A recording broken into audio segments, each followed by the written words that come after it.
ദൈവത്തിൻ്റെ പരിശുദ്ധമായ നാമത്തിന് സ്തോത്രം ചെയ്യുകയും സ്തുതിക്കുകയും ചെയ്യുന്നു. കർത്താവിൽ പ്രിയമുള്ളവരെ, സന്തോഷത്തോടൊരിക്കൽ കൂടി നമ്മൾ ദൈവത്തിൻ്റെ വചനത്തിൻ്റെ മുമ്പിലിരിക്കുകയാണല്ലോ.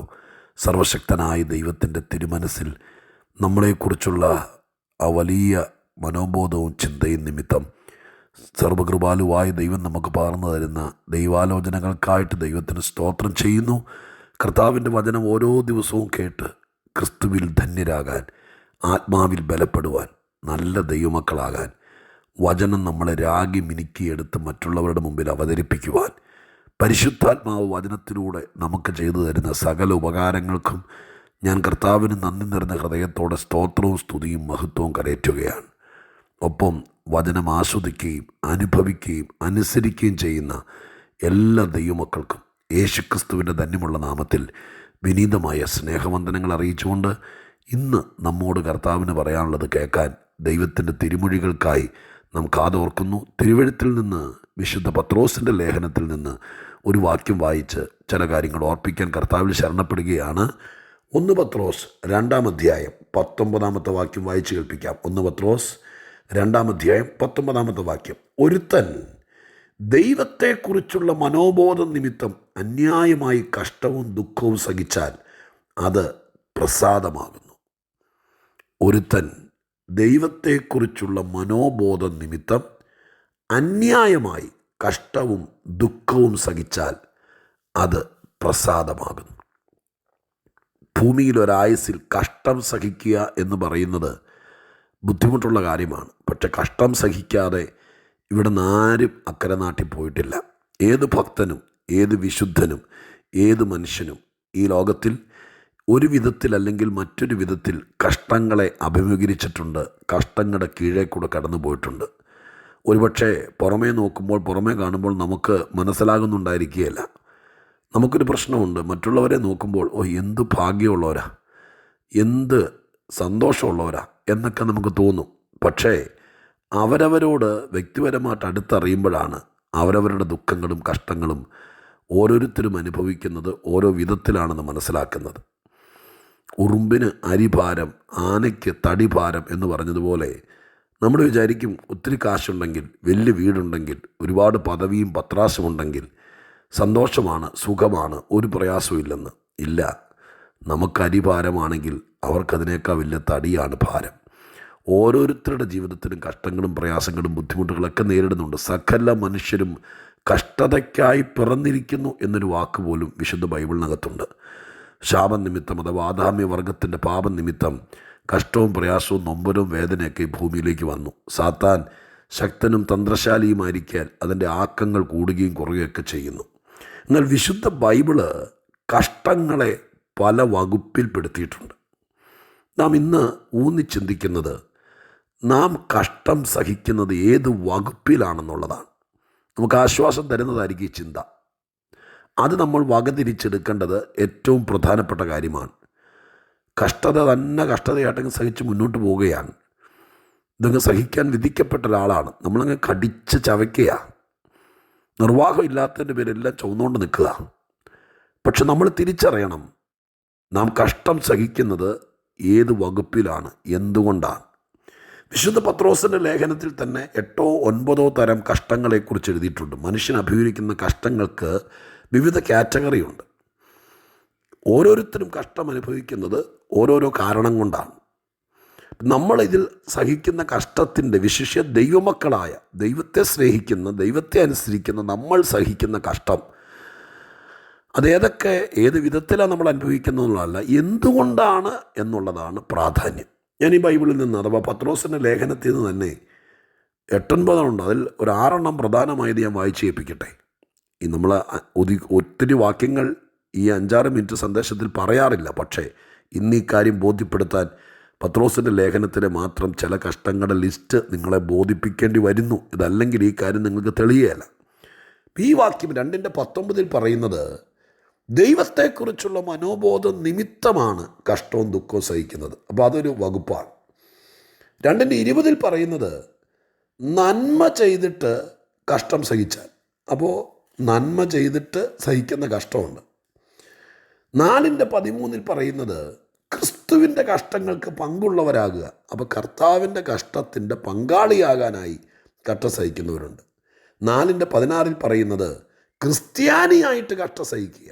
ക്രിസ്ത്യാനി ആയതിൻ്റെ പേരിൽ ചിലർക്ക് പുച്ഛവും നിന്നയും കഷ്ടമുണ്ട്. അങ്ങനെ കഷ്ടം സഹിക്കുക. 4:19 പറയുന്നത് ദൈവഹിതപ്രകാരം കഷ്ടം സഹിക്കുന്നുവെങ്കിൽ. അപ്പോൾ ദൈവത്തിൻ്റെ ഇഷ്ടമുണ്ട് ചില കാലഘട്ടങ്ങളിൽ കഷ്ടം സഹിക്കണം. ഇരുമ്പ് തീക്കകത്ത് കുറച്ചു നേരം കിടന്ന് പഴുക്കണം, പൊന്ന് ഉമിത്തീക്കകത്ത് ഇച്ചിരി നേരം ഉരുകണം എന്നുള്ളത് കൊല്ലൻ്റെയും തട്ടാൻ്റെയൊക്കെ ആവശ്യമാണ്. എന്നതുപോലെ ദൈവം ആഗ്രഹിക്കുന്നത് പോലെ നമ്മളാക്കിയെടുക്കാൻ നമ്മളെ ചില കഷ്ടത്തിൽ കൂടെയൊക്കെ കടത്തി വിട്ടെങ്കിലേ പറ്റൂ എന്നുള്ളതും നമ്മുടെ പ്രകൃതിദത്തമായിരിക്കുന്ന പ്രശ്നമാണ്. 5-ാം അധ്യായത്തിൻ്റെ 10-ാം വാക്യത്തിൽ അല്പകാലത്തേക്ക് മാത്രം സഹിക്കുന്ന കഷ്ടം. അപ്പം ഇങ്ങനെ 5-6 തരത്തിലെ കഷ്ടമുണ്ട്. ചിലത് ക്രിസ്ത്യാനിയായിട്ടായിരിക്കാം, ചിലത് ക്രിസ്തുവിൻ്റെ കഷ്ടത്തിൽ പങ്കാളിയായിട്ടായിരിക്കാം, ചിലർ നന്മ ചെയ്തിട്ടും കഷ്ടം സഹിക്കുകയായിരിക്കാം, ചിലത് ദൈവഹിതപ്രകാരം കഷ്ടം സഹിക്കുകയായിരിക്കാം, ചിലർ അല്പകാലത്തേക്കുള്ള കഷ്ടമായിരിക്കാം. ഇങ്ങനെ വിവിധ തരത്തിൽ പത്രോസിൻ്റെ ലേഖനം കഷ്ടങ്ങളുടെ കൂട്ടാളിയാണ് എന്ന് എഴുതപ്പെട്ടിരിക്കുന്ന അദ്ദേഹത്തെ തന്നെ പരിചയപ്പെടുത്തിയിരിക്കുന്ന ലേഖനത്തിനകത്ത് കഷ്ടങ്ങളുടെ വിവിധ മുഖങ്ങൾ കാണാൻ കഴിയുന്നു. നമ്മൾ വായിച്ച 2:19 വാക്യത്തിനകത്തെ പരാമർശം ഇതാണ്: ദൈവത്തെക്കുറിച്ചുള്ള മനോബോധ നിമിത്തം കഷ്ടം സഹിക്കുന്നു, കഷ്ടവും ദുഃഖവും സഹിക്കുന്നു. എന്താണ് പറഞ്ഞതിൻ്റെ അർത്ഥം? രത്നച്ചുരുക്കം ഇത്രയേ ഉള്ളൂ. എനിക്ക് തിരിച്ച് പറയാനുള്ള കഴിവുണ്ട്, എനിക്ക് തിരിച്ച് ചിലത് ചെയ്യാനുള്ള പണമുണ്ട്. ഞാൻ തിരിച്ച് ചിലത് ചെയ്താൽ ചിലപ്പോൾ ആ പ്രശ്നം അവിടെ കൊണ്ട് അങ്ങ് ഒതുങ്ങും, തീരും, ചിലപ്പോൾ മിണ്ടിയല്ല, അവസാനിക്കും.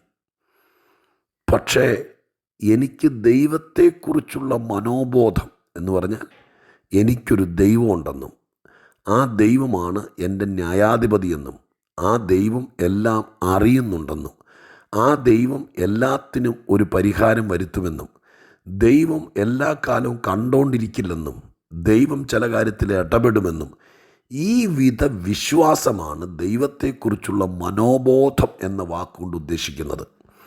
ചിലർക്ക് ദൈവം ഉണ്ടെന്നറിയാം, പക്ഷെ ദൈവത്തെക്കുറിച്ച് മനോബോധമില്ല. ഈ ആത്മീക ജീവിതം നയിക്കണമെങ്കിൽ എന്തെല്ലാം കാര്യങ്ങൾ മനസ്സിലാക്കണമെന്ന് പറയുമ്പോൾ നമ്മൾ കണ്ണടച്ച് വണ്ടി ഓടിക്കുന്ന പോലല്ല.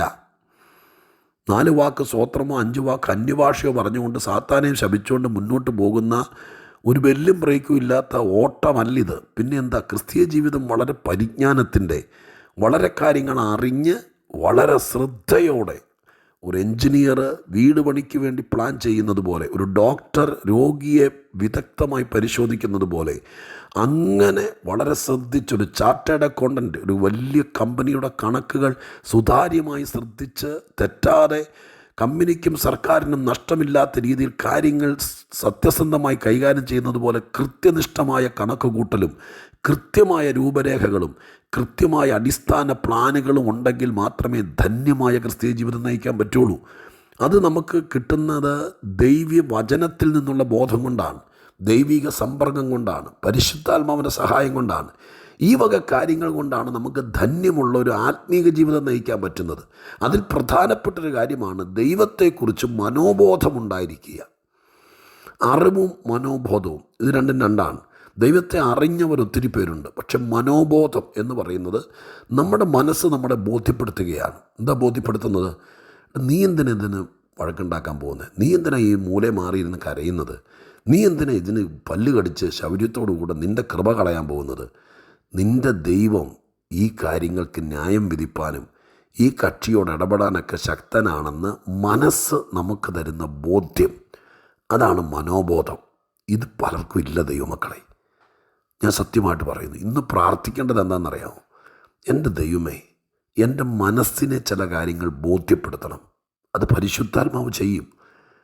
എൻ്റെ മനോബോധം എന്ന് പറയുന്നത് മനസ്സിന് ബോധ്യപ്പെട്ടു. മനസ്സിന് ചില കാര്യങ്ങൾ ബോധ്യപ്പെട്ടാൽ നമ്മൾ കടൽ ശാന്തമായതുപോലെ ശാന്തമാകും, ആളിക്കത്തില്ല. ചില പരാജയങ്ങൾ, ചില തോൽവികൾ, ചില കാര്യങ്ങൾ ചില സമയത്ത് നടക്കാതെ വരിക എന്നൊക്കെ പറയുന്നത് നമ്മളെ അസ്വസ്ഥമാക്കുന്നതാണ്, നിരാശയാക്കുന്നതാണ്. പക്ഷേ നമ്മുടെ മനസ്സ് നമ്മളെ ചില കാര്യങ്ങൾ ബോധ്യപ്പെടുത്തുകയാണ്. അടുത്ത വീട്ടുകാരനല്ല, ഏറ്റവും അടുത്ത കൂട്ടുകാരനല്ല, എന്നെപ്പോലത്തെ ഒരു ഉപദേശിയല്ല, നമ്മുടെ മനസ്സ് തന്നെ നമ്മളെ ബോധ്യപ്പെടുത്തുന്നു. അയ്യോ, ഞാൻ ആ പദത്തെ വളരെ ഗൗരവമായിട്ട് എടുക്കുക. അങ്ങനെയാണ് ആത്മീകനുണ്ടാകുന്നത്. മനസ്സ് നമ്മളെ ബോധ്യപ്പെടുത്തുന്നു. വേറെ ആര് ബോധ്യപ്പെടുത്തിയാലും എത്ര വിഷയങ്ങൾ ഞങ്ങളെപ്പോലത്തെ ഉപദേശിമാർ ചെന്ന് 2 പേരെയോ 4 പേരെയോ വിളിച്ചിരുത്തി കോംപ്രമൈസാക്കി അവരെ കൈ പിടിച്ച് പ്രാർത്ഥിപ്പിച്ച് ഒരുമിച്ചിരുന്ന് ആഹാരം കഴിച്ച് ചിരിച്ച് കെട്ടിപ്പിടിച്ച് ചുംബനവും കൊടുത്ത് വിശുദ്ധ ചുംബനവും കൊടുത്ത് പിരിഞ്ഞു പോന്നിട്ടുണ്ട്. പിറ്റേ ദിവസം കേൾക്കുന്നു തേണ്ടറാ പിന്നെ അടിയായെന്ന്. എന്താ കാര്യം? മനസ്സിന് ബോധ്യപ്പെട്ടില്ല. നമ്മൾ ചെന്നൊരു നാടകം കളിച്ചു, പാസ്റ്റർ പറഞ്ഞു അല്ലെങ്കിൽ കൗൺസിലർ പറഞ്ഞു, അതുകൊണ്ട് അങ്ങ് വിട്ടേക്കാം. പക്ഷെ പിറ്റേ ദിവസം വീണ്ടും നമ്മൾ മൂർഖം തലപൊക്കിയതുപോലെ പൊക്കി. എന്താ കാര്യം? മനസ്സിന് ബോധ്യപ്പെട്ടില്ല. മനസ്സ് ബോധ്യപ്പെട്ടെങ്കിൽ മാത്രമേ നമുക്ക് തൃപ്തി വരുള്ളൂ. ഇവിടെ പത്രോസ് പറയുകയാണ്, അന്യായമായി കഷ്ട സഹിക്കുക, വെറുതെ പീഡിപ്പിക്കുക, വേറെ ആരോടും ചെയ്യാത്ത നീച കാര്യങ്ങൾ നീ ദൈവത്തിൻ്റെ പൈതലായതുകൊണ്ട് നിൻ്റെ അകത്ത് പരിശുദ്ധാത്മ വസിക്കുന്നതുകൊണ്ട് സാത്താൻ ചിലരെ ഉപയോഗിക്കുക. ഇപ്പം നമ്മളങ്ങ് ഫ്രസ്ട്രേറ്റഡായിട്ട് വല്ലാത്ത വിഷമത്തോടുകൂടെ എന്നാൽ കാണിച്ചു തരുന്നങ്ങ് രാജിവെച്ചേക്കാം, എന്നാൽ കൊടുത്തേക്കാം, പോയേക്കാം, നിന്നെ കാണിക്കാം, മേലുദ്യോഗസ്ഥിനിടയ്ക്ക് ചെന്ന് പറയാമെന്നൊക്കെ പറയുമ്പോൾ ചിലപ്പോൾ അതും കോളാവും. പക്ഷെ ഇതിനൊക്കെ മുകളിൽ ദൈവമുണ്ടെന്നുള്ള മനോബോധം, ആ വാക്ക് മറക്കരുത് മറക്കരുത് മറക്കരുത്, മനോബോധം. അയ്യോ, ദൈവത്തോട് പ്രാർത്ഥിക്കണം, കർത്താവേ എൻ്റെ മനസ്സിനെ ബോധ്യപ്പെടുത്താൻ പരിശുദ്ധാത്മാവ് പറ. സങ്കീർത്തനത്തിൽ ദാവീദ് പറയുന്നുണ്ട്, എൻ്റെ പ്രാണനോട് നീ ഒന്ന് പറയണേ. എൻ്റെ അപ്പനോട് പറയണമെന്നല്ല, എൻ്റെ ഭർത്താവിനോട് പറയണമെന്നല്ല, എൻ്റെ ഭാര്യയോട് പറയണമെന്നല്ല, എൻ്റെ മേലുദ്യോഗസ്ഥനോട് പറയണമെന്നല്ല, എൻ്റെ പ്രാണനോട് ഒന്ന് പറയണേ. ഞാൻ നിൻ്റെ ദൈവമാണെന്ന് എൻ്റെ പ്രാണനോട് പറയണേന്ന് എന്ന് പറഞ്ഞാൽ എൻ്റെ അർത്ഥം എന്താ? പ്രാണനെന്ന് ഉദ്ദേശിച്ചത് മനസ്സിനെയാണ്. അപ്പം എൻ്റെ മനസ്സിനോട്, എൻ്റെ മനസാക്ഷിയോട് പറ, എടാ ഞാനാടാ നിൻ്റെ ദൈവമെന്ന്. അത് വേറെ ആര് പറഞ്ഞാലും മനസ്സിലാവില്ല. അതുകൊണ്ടാണ് ദാവീദ് പറഞ്ഞത്, ദൈവമേ അങ്ങ് തന്നെ എൻ്റെ പ്രാണനോട്, എൻ്റെ മനസ്സിനോട് പറ, ഒരു മനസ്സിനെ ബോധ്യപ്പെടുത്ത് ഞാനൊന്ന് ശാന്തമാകാൻ. ഇപ്പം ഞാനിന്ന് പറയാൻ ആവേശമുള്ളൊരു വിഷയമാണ്, പക്ഷെ ചുരുക്കാൻ നിർബന്ധിതനാകുകയാണ്. എൻ്റെ പ്രിയപ്പെട്ടവരെ, മനോബോധം എന്നത് ഏറ്റവും പ്രധാനപ്പെട്ട കാര്യമാണ്. നമ്മൾ പലരും വിശ്വാസമൊക്കെ പറയും, പ്രസംഗം കേൾക്കുമ്പോഴൊക്കെ കൈയടിക്കും, പക്ഷെ മനസ്സിന് പലതും ബോധ്യപ്പെട്ടിട്ടില്ല. വിവരമുള്ളവരെങ്കിലും ഇന്നത് ചിന്തിക്കട്ടെ. ഞാൻ അങ്ങനെ പറഞ്ഞത് എനിക്ക് ആരെയും കാറ്റഗറി ചെയ്തുകൊണ്ട് 2 തട്ടിലാക്കിക്കൊണ്ടല്ല, വിവരം വേണം, അതുകൊണ്ട് പറയുക. മനോബോധമുണ്ടെങ്കിലേ നമുക്ക് ശാന്തരാകാൻ പറ്റുള്ളൂ. ഇല്ലെങ്കിൽ കേസും വഴക്കും അടിയും ചീറ്റലും പൊട്ടലും ആയിരിക്കും. മനോബോധം, ദൈവമുണ്ടെനിക്ക്, ദൈവിക കോടതി ഉണ്ടെനിക്ക്, അത് ദൈവം പ്രസാദിച്ചിട്ടുണ്ടെങ്കിൽ നാളെ നന്മയായിത്തീരും, ഒരു ശുഭകാലം എനിക്ക് തരും. ആ ബോധം മനസ്സിനെ ധരിപ്പിച്ചാൽ നമുക്ക് ധന്യരാകാം. പ്രാർത്ഥിക്കട്ടെ. പരിശുദ്ധ ദൈവമേ, ഞങ്ങളുടെ സ്വർഗീയ പിതാവേ, ആത്മീക ജീവിതത്തിലെ ഏറ്റവും പ്രധാനപ്പെട്ട കാര്യം ബുദ്ധിയെ പഠിപ്പിക്കലല്ല, മനസ്സിനെ ബോധ്യപ്പെടുത്തലാണ് നിങ്ങൾക്ക് പിടികിട്ടി. മനോബോധം അത് ദൈവം തന്നെ തന്നെങ്കിലേ പറ്റത്തുള്ളൂ. നാഥ, ഒത്തിരി പേര് അഗ്നിപർവ്വതം പോലെയാണ്, എപ്പോൾ പൊട്ടുമെന്നറിയാതിരിക്കുക, സഹിക്കുക. പക്ഷേ ഈ ദൂത് കേൾക്കുന്നവർ ഈ വചനം ഒന്ന് വായിച്ച് ദൈവത്തെക്കുറിച്ചുള്ള മനോബോധം അത് ശരിക്കും ഞങ്ങളുടെ അന്തരാത്മാവിനെ ഗ്രസിക്കണമേ. അതുകൊണ്ട് ഞങ്ങൾക്ക് നന്മയും ധന്യതയും വരണമേ. കർത്താവിൻ്റെ കയ്യിൽ ഏൽപ്പിക്കുന്നു. വീണ്ടും ഞങ്ങൾ പ്രാർത്ഥിക്കുന്നു, ഞങ്ങൾക്ക് അങ്ങയെക്കുറിച്ചുള്ള മനോബോധം ഞങ്ങൾക്ക് തരണേ. അത് നിമിത്തം ഞങ്ങൾ ഒത്തിരി ശാന്തമാകട്ടെ, സ്വസ്ഥമാകട്ടെ, മറ്റുള്ളവർക്ക് മാതൃകയാകട്ടെ, അത് ദൈവത്തിന് പ്രസാദമാകട്ടെ. പ്രാർത്ഥന കേട്ടതിന് നന്ദി. യേശുവിൻ നാമത്തിൽ തന്നെ. ആമേൻ.